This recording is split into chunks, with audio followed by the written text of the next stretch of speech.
Good morning, good evening, good afternoon, and thank you for tuning into my channel once again. I really appreciate it. I have a really good topic coming up, but before I do, I will be right back.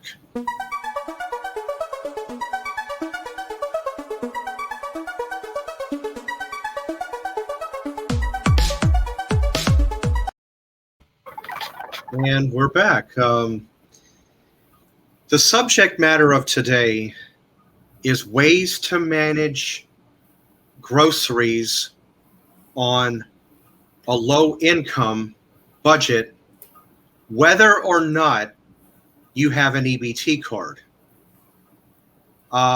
As you can see, my guest, Jan from New York City Saves Money, is alongside, and she wanted on purpose to be on this segment. Thank you so much, Steve, for having me. Hi, everybody. How's everybody doing today? Again, thanks, Steve. We have a very serious problem in this country lately, Steve. I was thumbing through some statistics, and a lot of us in this country are struggling to make ends meet. This is not a shocker, but when it comes down to groceries, many folks are on the EBT, electronic benefit transfer card, because they obtain SNAP benefits, which is to pay for food. Back in the olden days, they used to call it food stamp program. Right. But the thing is, a lot of people misunderstand sometimes how food stamps actually work. This is my opinion, Stephen. Thanks for giving me a moment to say this. We have to regard food stamps as money. It is actually money, even though it is designated, right, Steve?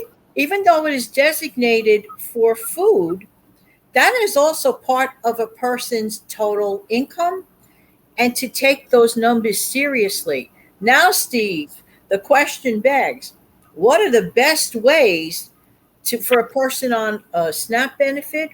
Or let's just say this for argument's sake, because many people are not on SNAP but have a low income, still not qualifying for SNAP, but stretching to make their grocery budget meet. What are some suggestions? I have a couple. I'm sure you have a ton of suggestions too. What would you recommend? I'm just curious to know. Well, all right. A low income person, okay. Let's whether you have an EBT card or not, or you have an income that comes in from a job, or some type of work. I would say do this. I would say look at take your monies, even on EBT, but take your monies after you've figured everything out that you have to pay out. If you have any utilities that have to be dealt with, take that figure, even the EBT, whatever they give you a month, divide it by how many weeks that month has, or when you get your benefit.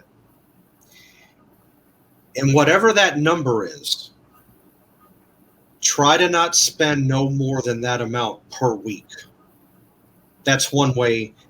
That's how I would approach it if I was in that. That makes a ton of sense, Steve, because even though, let's say, people are not on the EBT, anyone managing their budget and want to keep a control on their general budget, a good rule of thumb is the numbers that you're working with, the numbers that you have specified for your grocery bill. Do that math. I like that theory. I've actually applied that to myself when I, manage my weekly grocery budget. When I say groceries, in my case, Steve, I'm including food and other things like bathroom tissue, maybe, health and beauty aids, shampoo, toothpaste. So, for example, Steve, I don't like to go past between 60 to 75. If I could keep my numbers down towards between 60 and 75, I'm a happy camper. I don't like going past those numbers. That's what works best for me. What part of the problem is, Steve? A lot of people They're afraid to confront their budget in the beginning of the month, whether they're low income or not so low income. For some reason, sitting down and looking at numbers scares some people. Hopefully, not anybody viewing. It Okay, can, yeah, it can, not, but you have to face it at some point, no matter, because you can't. I hate to use this example, but it's a good one. You can't be an ostrich. You can't take your head and bury it in the sand. You can't do that. exactly. While you're doing that, your budget could be falling out of hand. You cannot keep from looking at well, you have to know what your money is so you'll know where to go for the month. I mean, no matter what, we all have rent, mortgage of some type we have to pay out. That's right. You have to have electricity. That's right. Um, some of us have gas. Okay, gas is a necessity, to cook with or to heat your, in the wintertime to heat your living area. So you have to, no matter what, there's no way around it. You have to look at that budget to You know know. what? Yes, you're right, Steve. I agree. And here's the other thing, Steve. Some people, they get overwhelmed. They go, oh, budget. No. Consider it this, a spending plan. Do you need a fancy book to work with? Absolutely not. Let me tell you No, something. Right. Thank you, Steve. Look, I could work with this kind of book, a planner, a specified planner, or conversely, I could work with my trusty notebook. Does the same trick. Does the same trick. You yeah, just have to sit down, write it down. Um, Kate Caden did some shows specifically on how to budget, and maybe a great idea to hook it up in the description box below. Excellent, excellent budget ideas. But you know what, Steve? Let's get back to the low income thing for a second. all right. All right. This method of getting familiar with your numbers applies to everyone. It's not only about low income, but I could tell you this much. If you're on a low income, guess what? That's even more of a reason to examine your numbers, It to is. be mindful. Yeah, of what's going on, your income. Yeah. So, I mean, that method about taking the balance and dividing it by however how many weeks you have in a month, Yeah. it always works for me. I mean, I can go out. I'm in a similar ballpark to you, but as I can keep my grocery bill right around 60 a week, Yeah. I'm usually pretty good off. And even though this is not really a part of the segment, but when you're at the store shopping, oh yeah, you can grab a cart and go through the store and pick out. Yeah. Yeah, you can, but it's knowing what to buy. Right. I mean, of course, in my case, if I'm low income, I'm going to shop low income.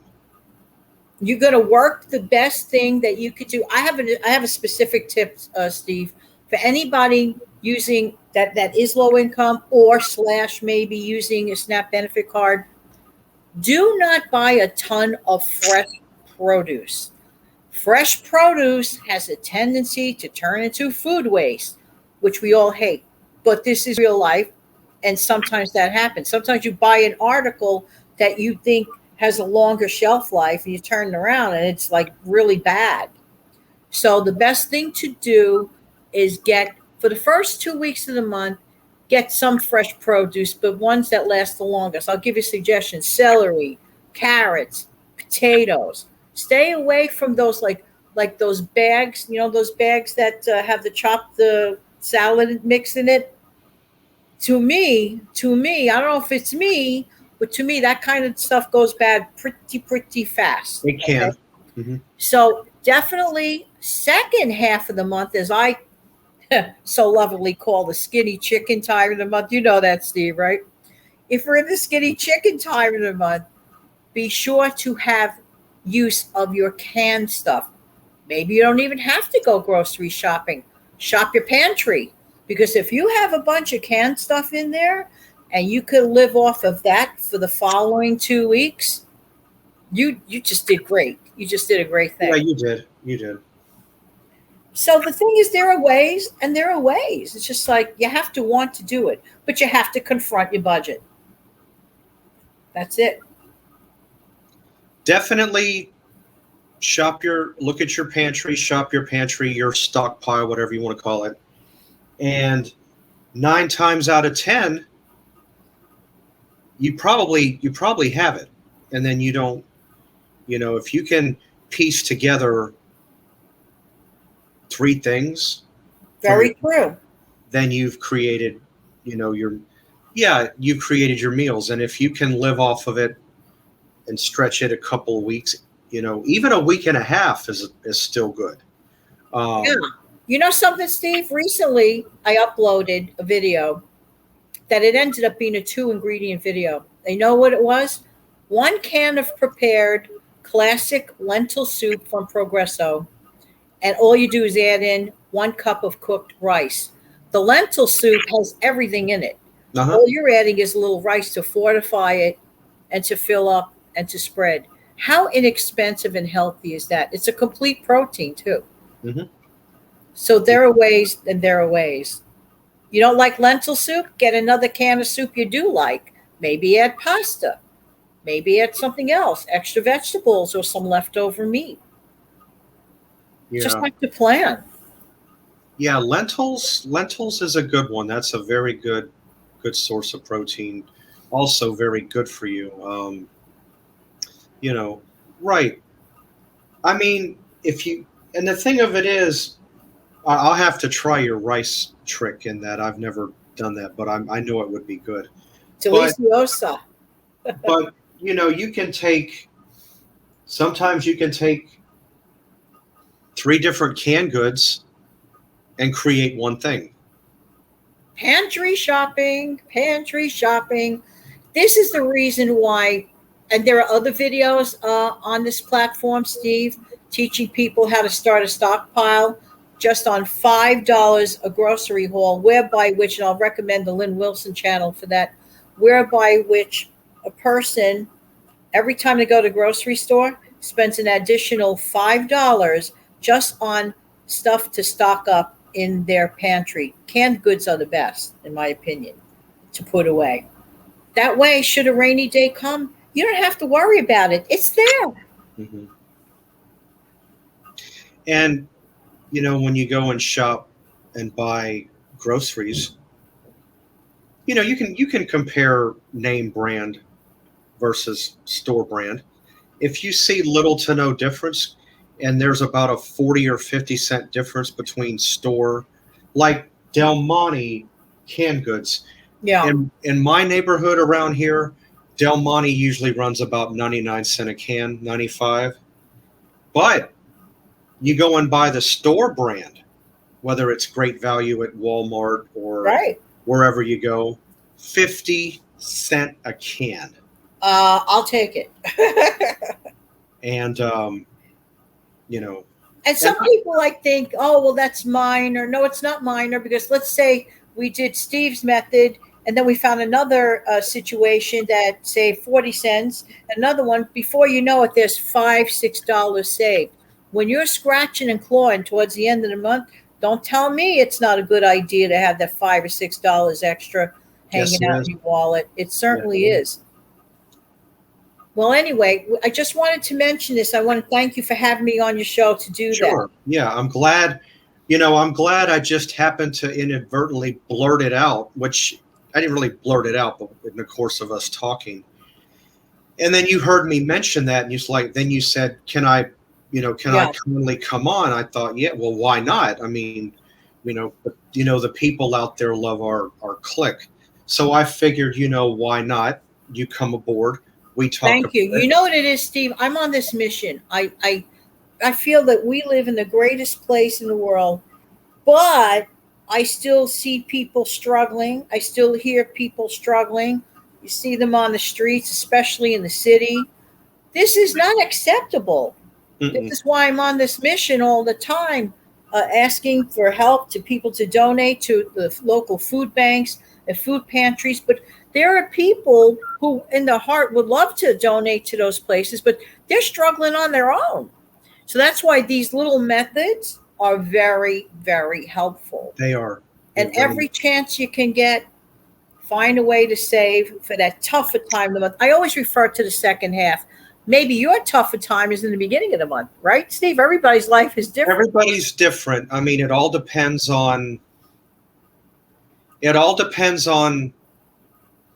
Again,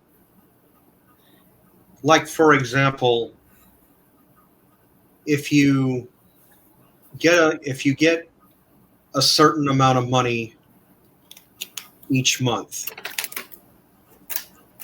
and that money is only going to go so far for the month, and then you may get EBT, that can run out too.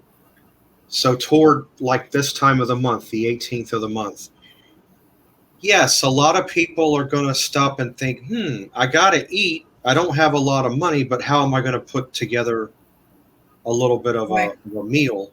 right, And if you use your head right. and look at what you have in your stockpile, you can Right. more or less put something together. Your appetite is non-negotiable. No, Your nutritional requirement, even if you suppress your appetite and force yourself not to eat, eventually it's going to affect you medically and physically. Not a great idea. Therefore, even though we have discretion with our food budget, we should maximize the value. Don't that's buy right. produce, fresh produce that's going to go on the wayside in the second half of the month. Rather than that, you're better off at that time using more canned fruits and vegetables.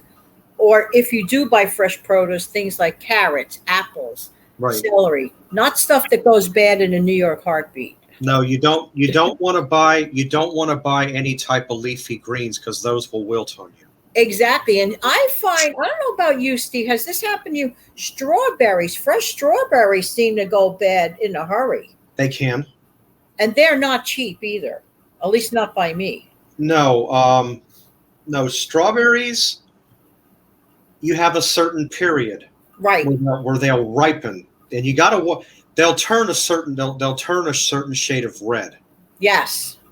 If you don't eat those strawberries in that little time frame bracket, then they get too mushy.